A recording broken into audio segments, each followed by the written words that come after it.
Thank you very much, everybody. I saw some familiar names on the screen and also some new friends coming join us today. Welcome everyone again. My name is Tong Yun Yin. I am the curator of Asian art at the museum. Today we are going to talk about a 12 panel table screen, which is currently on display in our special exhibition, Fan Favorites at Lazardon Museum. The exhibition will last until late August. So welcome to visit our gallery and see the objects. So if you have any questions during the talk, please feel free to post them in the chat box at the bottom of your screen. And after my talk, I will leave some time for us to for the questions, and you can also ask a question directly at the end of the talk. So now I'm going to share my screen and let's get started. So this is the topic of our presentation today is 12 panel table screen of the flower deities. Here I show you a photo of the gallery view of the 12 panel table screen on display. So this screen was made of jadeite, carving in the center with rosewood frames. The characters were carved onto the jadeite and then filled with gold. The height of the screen is 11 inches, and the width of the individual panel is about 2.7 inches. So the sixth panel you see here is about 6 inches wide. The screen used to be in Zhang Wendi's collection and was gifted to the museum in 2018 from Oakland Museum of California, along with some other Zhang Wendi's jade carving collections, including the best-known Green Jade Pagoda. According to Zhang Wendi's daughter, Zhang Wendi acquired a large block of jadeite in 1929. So to best use the material, Zhang Wendi decided to have it carved into a set of table screens. So this piece of artwork was commissioned by Zhang Wendi and was probably also designed by him. The carving was done by the renowned carver at that time, whose name is Shi Hongju. So we are very lucky to know the name of the carver because in traditional Chinese society, jade carvers were craftsmen with lower social status. They did not leave any marks or signatures on their carvings. So for most of the antique carvings in our collection, we have no idea who the carvers were. So this piece of information is very valuable. But unfortunately, I wasn't able to find more information about the background and the expertise or other works made by this carver. So the subject matter of this table screen is a depiction of the flower deities of 12 months. Each panel represents 1 month and the designated flower deity of that month. It is displayed to be viewed from right to left. This order is made because traditionally Chinese writing was oriented from right to left. So here on this photo, the months go from January on the very right to June on these first 6 panels, and then starting from July to December. So before we got into the details of this particular object, let's first talk a little bit about the screen. The screen is a movable partition that creates a space and has been an essential part of the furnishings of homes, palaces, temples, and even gardens in China. So profusely ornamented screens of different sizes had been made in China since the 5th and the 4th centuries BC. So here I show you a portrait of Emperor Qianlong in the 18th century. So it offers us a glimpse of the screen in an imperial palace setting. So we see from this painting that the emperor is sitting on a couch bed, surrounded by his antique collections. A stand screen decorated with landscape painting is behind the couch bed. So the screen served a function to both protect and beautify the space. So here the screen in the back. Many of you must be familiar with this folding screen in the museum. This is an imperial screen made in the late 18th century for Emperor Qianlong's 80th birthday. So this screen was made to be seen from both sides. So here, this photo is the frontal view of the screen. It shows a cinnabar lacquered panels inlaid with various kind of gemstones representing the motifs that are associated with birthday wishes and longevity, such as the pine trees, cranes, and phoenixes. This is a view of the screen from the back. The 10 landscape painting on the back of the screen depict the most popular motifs of Chinese landscape paintings, such as mountains, rivers, pavilions, villages, fishermen, and pine trees. So we may imagine in a large imperial hall, this 10-paneled folding screen forms a striking decorative background for the backdrop for the ceremonial occasion. So another type of screen is the small-sized table screen. So table screen, as its name suggests, is a screen to be put on the table. They were among the treasured objects in a scholar's studio or private chambers in an imperial palace. A table screen is often displayed with other antiques or writing utensils, such as brushes, inkstones, brush rests, and water droppers, to indicate the identity of the owner as literary scholars with aesthetic and intellectual cultivation. On some other occasions, the table screen were also displayed with other antiques as decorations. For example, on this painting to your right, we see a table screen on display on the shelf of the treasures with other bronze bells and ceramics. So this is an 18th century painting depicting one of Prince Yung's 12 beauties. So surrounded by these antiques and treasures show not only the owner's high social status and wealth, but also her refined taste. So in our museum collection, we have a pair of 19th century knife-right table screen shown on the picture to your left. These street panels were carved from translucent white nephrite. Each panel has a picture on one side and Chinese calligraphy on the other side. So these pair of table screens are also on display in the gallery. Now let's go back to talk about the 12-panel table screen.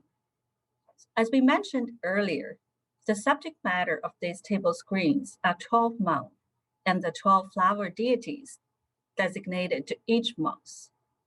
So flower deities have existed in Chinese folklore for thousands of years. According to the stories, when they sing, hundreds of flowers blossom. And the term flower deity, or we call Hua Shen in Chinese, first appeared in a 9th century poem. During the 17th and 18th centuries, 12 male and female mythological and historical figures were designated as the patron deities of the flower of each lunar month. There is not a fixed version of who the 12 deities are, so you may find different figures on different objects.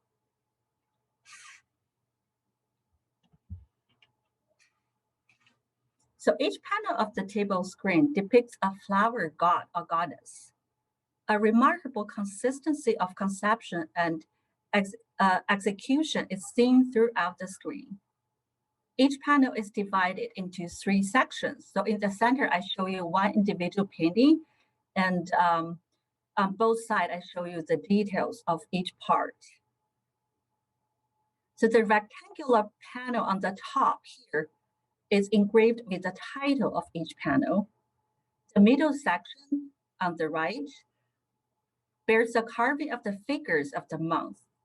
And the bottom one here is a square-shaped panel, has a corresponding explanation of the flower and the figures of that particular month.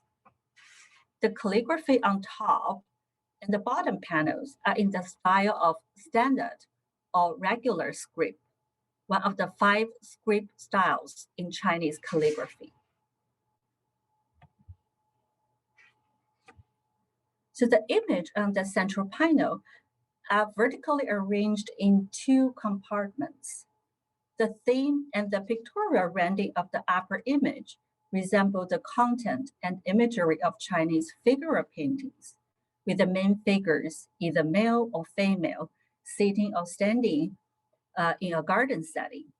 For example, next to the carving on this slide is a detail of a painting depicting one of the Prince Yun's consorts. Comparing the carving and the painting, we could see a lot of similarities in composition and motifs of the 2 art forms. For example, the posture of the 2 ladies. In the painting, she leans toward the table, and on the carving, she leans against the balustrades. The bamboo and rock behind the lady in the painting are replaced by the plum blossom in the carving. But we need to mention here is that these similarities do not suggest this carving was directly based on this particular painting. Instead, it indicates that the cover was probably inspired by the painting of beauties. The painting of beauties is a very popular painting genre with highly formulated content and idealized imagery in portraying palace ladies in traditional China. And the lower image is of a bird and flower motif.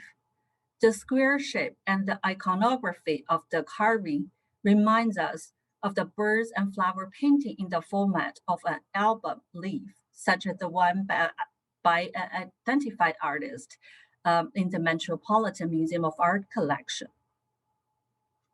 So the 2 images are framed by the decorative patterns commonly seen on wood carvings, similar to traditional Chinese window screens. This design is quite interesting. It is like the cover opened up a window for the viewers to peek through and to look at a more intimate scene in someone's private gardens. Now let's take a closer look at each panel and the story it tells. So for your information, when we talk about the flowers blooming in each month, we need to keep in mind that the month is not the same month we are used to today. So they are the lunar months in traditional Chinese calendar, which means there is at least a month of difference from our current calendar. For example, we are in February right now, but in traditional lunar calendar, this is January, the first month of the year of the ox. So today is the 2nd day of the new year. So the flower of January is plum blossom. The designated flower goddess of January is Princess Shouyang. So on the title, it says Princess putting on makeups. On the bottom text, it tells the story about why January goddess, the flower of goddess of January is Princess Shouyang.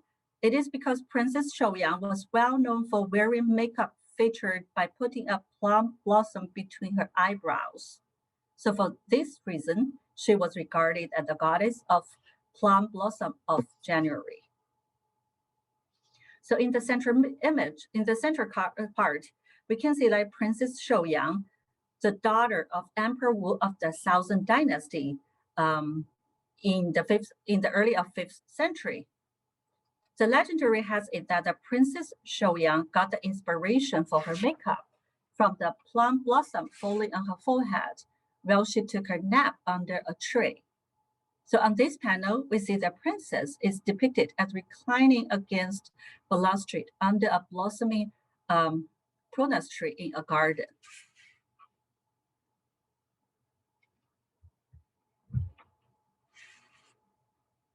On the panel of the February flower deity, the title said, Shang Shu, the minister Shang Shu, composing a poem.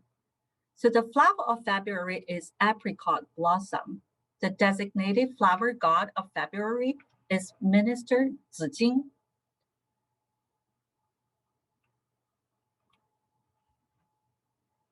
On the bottom panel, the text explains Song Zijing was also known as the minister of apricot flower. Therefore, he was regarded as the god of apricot blossom of February. So Song Zijing, he was a minister of the Naozhen Song dynasty, who was a 11th century scholar. One of his poems he composed about the blossom of apricot flowers, announcing the arrival of spring. In this poem, he wrote, apricot trees with bright blossoms bustle with vernal vitality. So the central panel depicts Song Zijing sits in a chair under an apricot tree. He holds a paper scroll in his hand, suggesting his writing of the poem.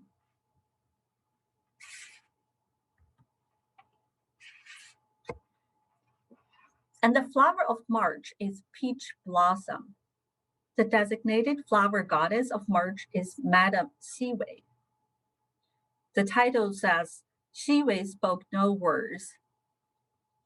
And on the bottom panel, it explains, in one of the poems by Wang Wei, who is an 8th century Tang Dynasty poet, he called Xiwei, the Madame Xiwei, Madame Peach Blossom for her beauty.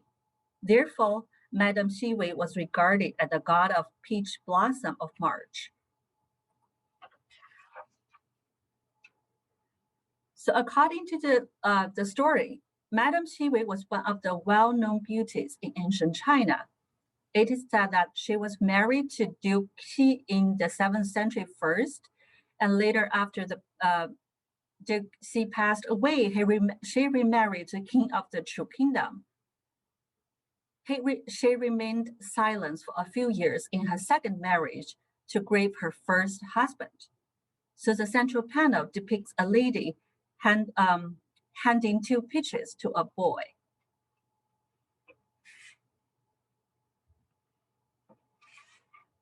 So the flower of April is multiflora rose. The designated flower goddess of April is Lady Li Juan, as the title indicating, Li Juan purchased a smile. So that's based on a story about Li Juan. So she was one of the consorts of Emperor Wu of the Han Dynasty in the 2nd century BCE. So the story is that at one time, she and the emperor saw the blossom of multiflora roses in the imperial garden. The flowers swung in the wind like a lady smiling. So Li Juan teased to buy the flower smile by asking the servants to bring in 100 gold. So the panel depicts a lady standing in the garden and slightly turned her head back to look at the multiflora roses.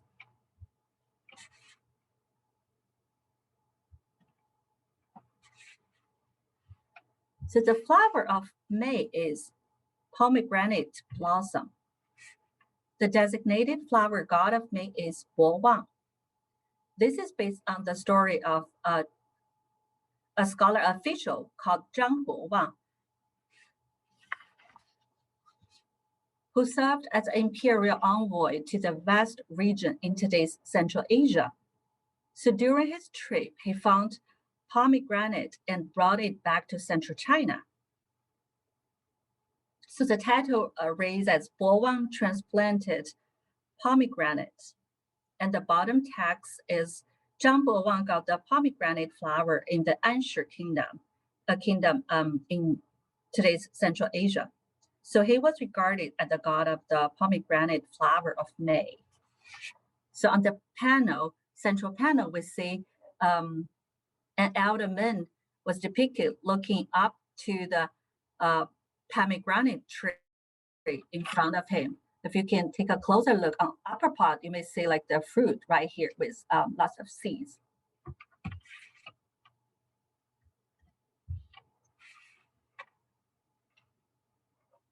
And the flower of June is lotus. The designated flower god of June is Lanxi, is Lianxi. So Lianxi has another name, is Zhou Maolin, also known as Zhou Dunyi. So he was an 11th century scholar and philosopher. His best known writing is a text entitled On the Love of the Lotus. In this essay, he observed that the lotus emerges from the mud but remained unsullied by the mud, smells particularly good in distance, and always stands straight and upright. So his essay on the lotus became an eulogy to praise the ideals of noble purity and the high moral quality of unflinching courage of scholar officials. So the panel depicts a gentleman sits by a lotus pond, holding a fan in one hand, an indication of the summertime.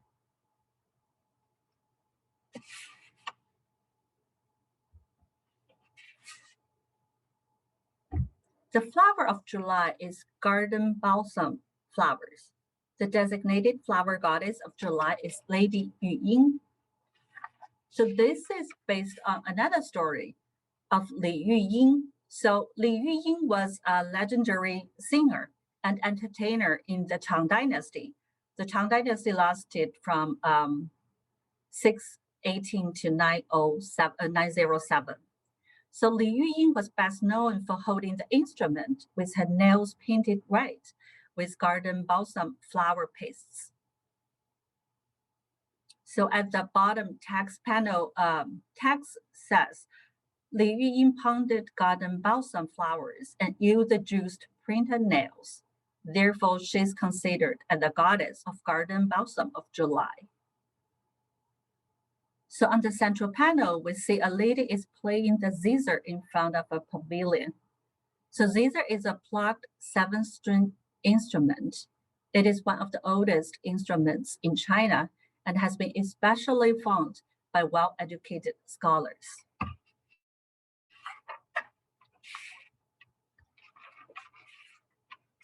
The flower of August is sweet osmanthus flowers. The designated flower goddess of August is Lady Li Hua. So the bottom text explains Zhang Lihua lived in the palace of sweet osmanthus, also called the Moon Palace. Therefore, she is considered as the goddess of sweet osmanthus of August. So the Moon Palace is a legendary palace in the moon, where the moon goddess Changhe inhabited. A magical osmanthus tree was planted next to the palace. The story referred here is about another lady called Zhang Lihua, who was the consort of one emperor of the Qin dynasty in the 6th century. Because of her extraordinary beauty, people at that time considered her as the reincarnation of the moon goddess Chang'e. So the palace she lived was also called the Moon Palace, or the Palace of Osmanthus. So the panel represents a lady dancing under an osmanthus tree.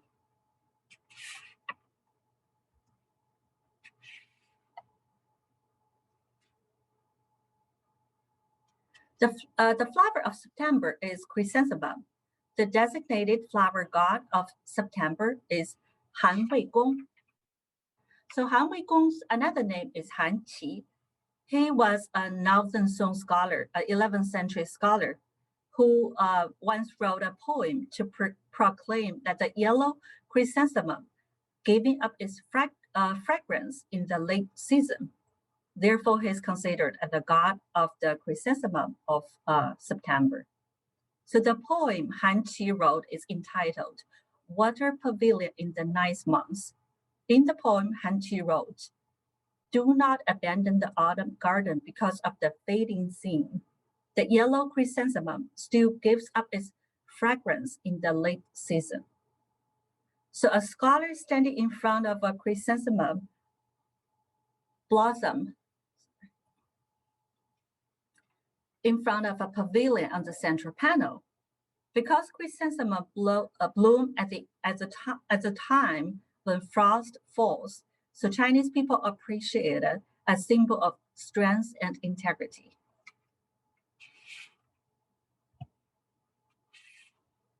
So, the flower of October is hibiscus. The designated flower god of October is Shi Manqing. As explained on the bottom text, Shi Manqing is a Northern Song Dynasty scholar, 11th century. He lives in the 11th century. After he passed away, it was said that he resided in the city of Hibiscus, which is today's Chengdu in Sichuan province in southwestern China. According to a poem by Ouyang Xiu, another 11th century poet, an old acquaintance of Shi Manqing dreamed of him after he passed away. In the dream, Shi Manqing told his friend that he would be living in the city of Hibiscus, and after seeing that, he flew away riding a donkey. So in this panel, we see a scholar riding a donkey across a bridge, passing a hibiscus tray. So here, if you take a closer look, this is the head of the donkey, the body, and the scholar is riding on the back of this donkey.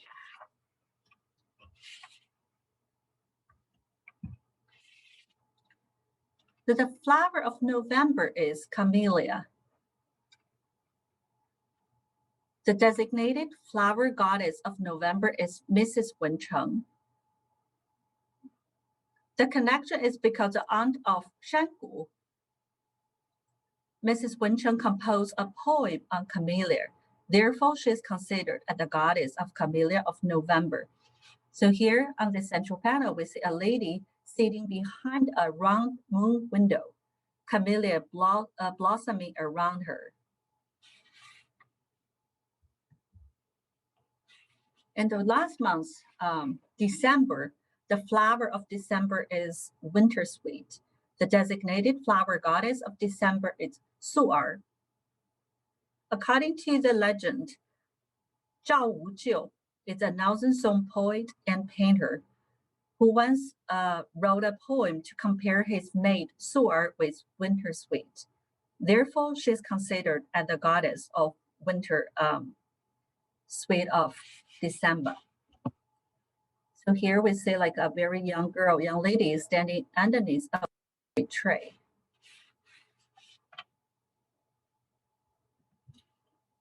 The carvings of this table screen are vigorous and at the same time filled with charming details, all carved with the same energy and attention to the details. So that's all I'm going to talk about this table screen. So the carvings on the screen are of very good quality and grace. Its beauty combined with the literary reference make this table screen a prized possession. So welcome everybody to visit our gallery and to see the object by yourself. And thank you very much. I will open the floor for more questions.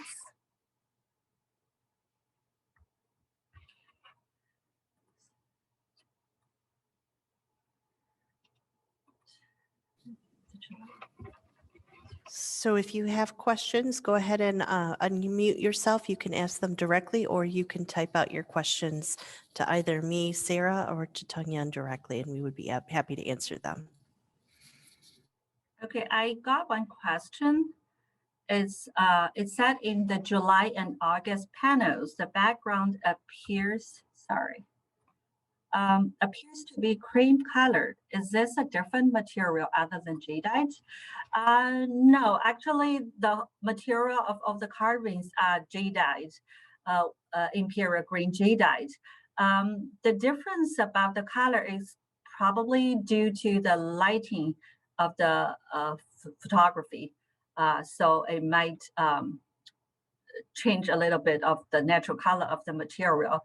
So that's why we think it's quite important after this lecture. If you come to the gallery to see the real object, you will have a quite different experience with the objects. I have, okay, so another question from Michelle is, would the panel commission for specific reason? Other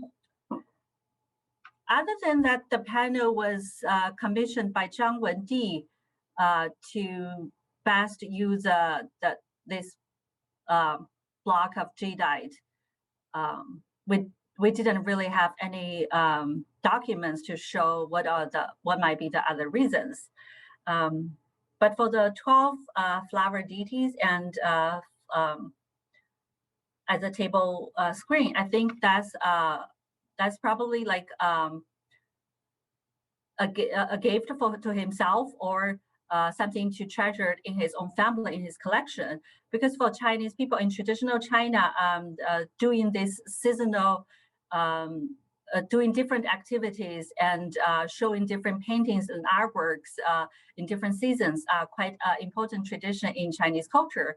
So that makes the 12 months flower deities and table screen quite interesting objects to keep in one's collection. We had a latecomer come and she asked if you could reiterate how many people were involved in these carvings and how long did it take to carve them? We don't have information for this particular objects. The only information we know about the cover is some information kept by the Zhang Wendi's daughter, and he wrote in the book, one of her books, about this table screen is like it was carved by one carver and didn't mention other helps or assistance and didn't mention anything about how long it took. So we don't really have that information. Okay, I have another question. How did the donations of objects come about from the California Museum? That's a very good question. So Zhang Wendi and his family lived in California for a very long time, and his collection were donated to Oakland Museum of California after he passed away by his family. And after a few decades, and I think the family probably wanted to find a better place for a better display and research on these collections. So that's our museum, Lazardra Museum, worked with Oakland Museum of California and on this agreement to have all these objects gifted to us in 2018.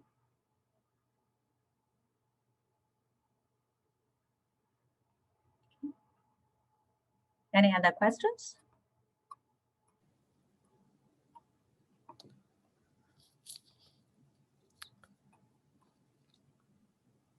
Are there other pieces within the collection that are in the show other than the screen and the one centerpiece? Yes, we have the bead, the centerpiece, the one flanked by the two part of the screens. And we also have 18 Avery Lohans. I will give a lecture on the Lohans in March. Also, other than that, we also have some carvings from the other part of the world, from some Illinois artists, and also carvings from of other materials and from other part of the world. Thank you. Sure. For those of you who did come in a little bit later, we will be recording this video or this presentation, and it will be posted on our website, hopefully within 24 hours. We're hoping to have it up by tomorrow. So if you were a little late coming in, you didn't miss anything, you can rewatch it. Yes, I see some message as people are quite interested and wanted to come and see the objects, the real object, yeah, I'm sure that's going to be a totally different experience from seeing it on the screen. Are these pieces on loan or a gift? These pieces have already been donated to the museum, so it will be in the museum's permanent collection. And it's the first time this table screen has been put on display, so that's quite a unique opportunity to see them.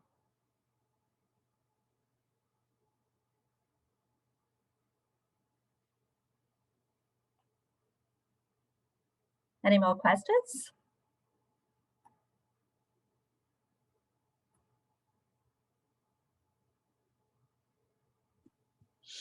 Can you talk a little bit about jadeite itself and how common it is in China and its use for other things? You know, Okay. if it's a particular area of China that it's used in, or all over? Yeah, sure. Yeah, that's a very good question. Jadeite is called feicui in Chinese, and it is a very well treasured material for since the 18th century. And jadeite was not native to China. That means we don't in China there is no mines of jadeite. So throughout history, many people believe like jadeite. There are no jadeite carvings or objects left. But the historical records told us probably from the 10th century, even before the 10th century, through some trade between the other part of the world, Chinese people have already had some small carvings made of jadeite. So the large amount of jadeite was imported to China through the 18th century, late 18th century, when the Emperor during Emperor Qianlong's reign period. So when his military campaigns expanded his control to the north part of Myanmar, Burma, in today's Myanmar.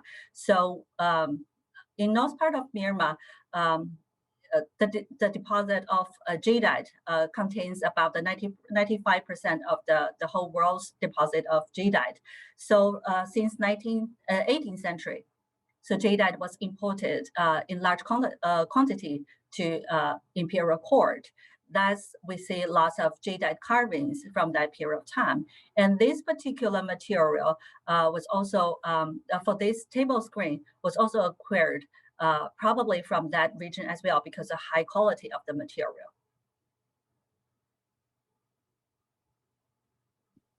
Thank you. It's fascinating that it was just from that, you said 95% is from that area? Yeah, that's amazing. Yeah, this is right. That's quite amazing. So would that have been a reason for you? Did you say that they sort of China expanded toward Burma in that time period? Would that have been a reason because it was a resource that was treasured? Or I'm not sure if I'm asking right, but yes, Chinese people has knowledge about the jadeite and this material for a long time, but they didn't just have the access to these resources until late 18th century when Emperor Qianlong's control extended to that area. So that makes the trade road opened, and so the jadeite could be imported to the imperial court from the North Burma. Thanks again. Sure. So I have another question. What is the difference between jadeite and jade used in jewelry? I will try my best because I'm not really like a gemologist or geologist. But jade is a term that used to cover two types of materials, jadeite and nephrite in China.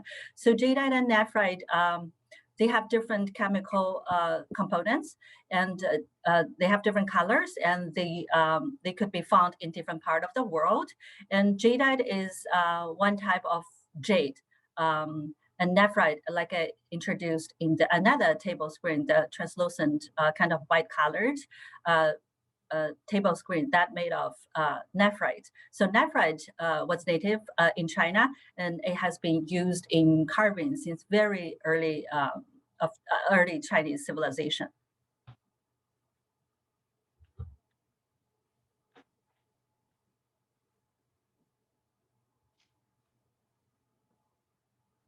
Any other questions? You can also unmute yourself and say your question directly.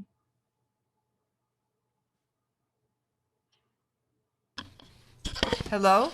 Yes, I can Hi, hear you. this is Bonnie. Hi. I had a question about the flowers that were listed, and most of which I'm very familiar with. And I wondered if many of them are for edible, produce edible fruits, and some are medicinal plants, it sounds like. And I wondered if the winter sweet.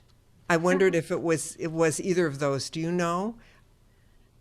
Yes, the winter sweet. That's the Yeah, December. December. Yeah, the last month, December. Right. Yeah. So what is your Well, question about this my winter question sweet? was, it seems like most of these are not only very beautiful flowers, but Right. also they have uses in as food, producing food Mhm. or producing medicinal properties. Right. And I was wondering about Wintersweet, if you knew if that had either of those. Why these flowers were selected over some other flower, which I'm just wondering. I think for that particular winter space, in December, it's not because it has any fruit or any medical uses. It's mainly because it blossoms in a very harsh weather. So in winter when it snows, especially after it snows, all the flowers dies and no green at all, and this winter sweets will blossom. So that's really like its main feature, appreciated and cherished by Chinese people. So there is a traditional way of putting the winter sweet in vases as decoration for New Year celebration. And also there were lots of stories about people going outside after snow to appreciate the flower in the field. So this is only for it's the features that it's blossomed, the flower blossoms in a very hard and gloomy winter days. Thank you. Sure, you're welcome.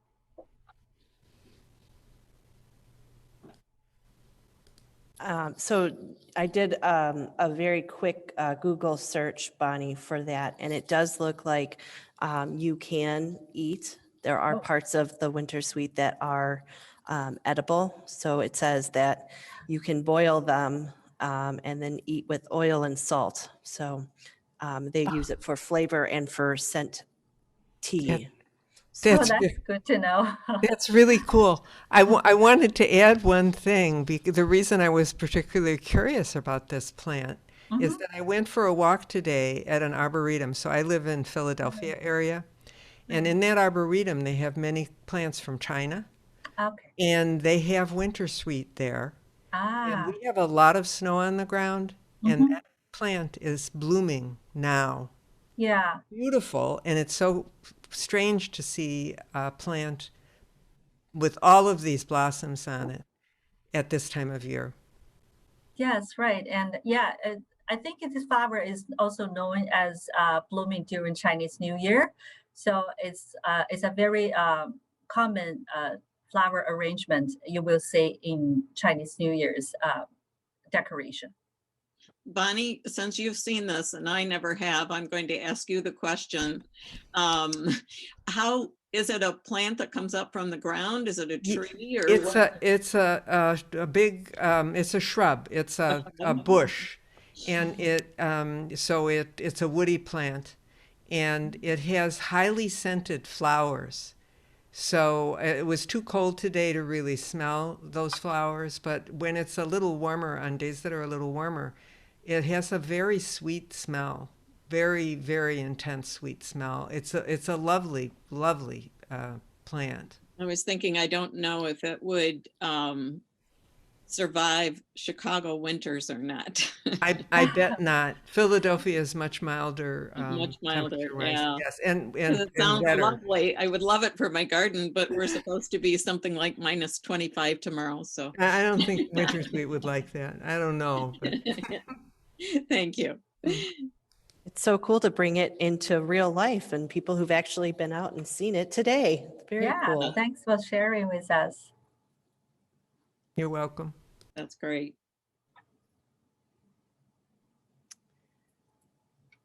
Do we have any other questions?